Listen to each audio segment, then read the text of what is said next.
Mune tukarikara nditika. Apa. Mount ne hot. Ini nangu ndoda mount. Ya ini ndipe hot. Hot. Mount ndo yangu ke.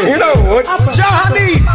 Dinoda chimoko chiri hoti. Chine heavy style chiri noti. Dinoda chimoko chiri hoti. Chakabata na uye chiri noti. Dinoda chimoko chiri hoti. Chine heavy style chiri noti. Dinoda chimoko chiri hoti. Chakabata na uye chiri noti.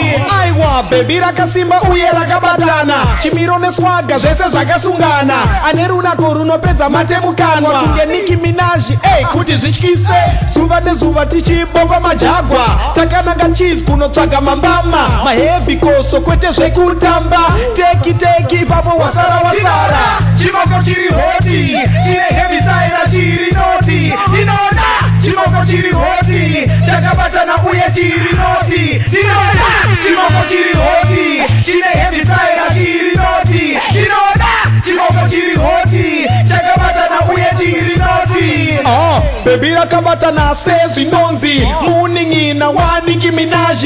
Slim body kwete hoshi koshi. Kane sweet tongue kunge kanova digipoti. Baby rakadaro tese tinori lava. Kunza kana mfesi wedu maraba. Anoshaura iye MC Malaga. Baby riri hotira neta.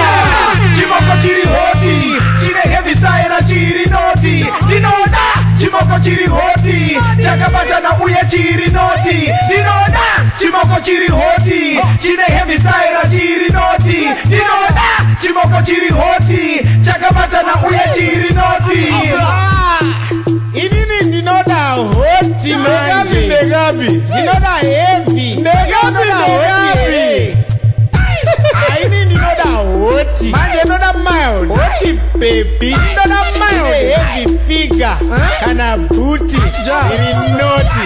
Jani. Negabi.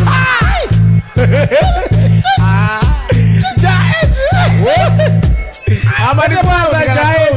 Maura ndinoda hoti. Ndinoda hoti baby. Heavy style. Swaga ya Simba.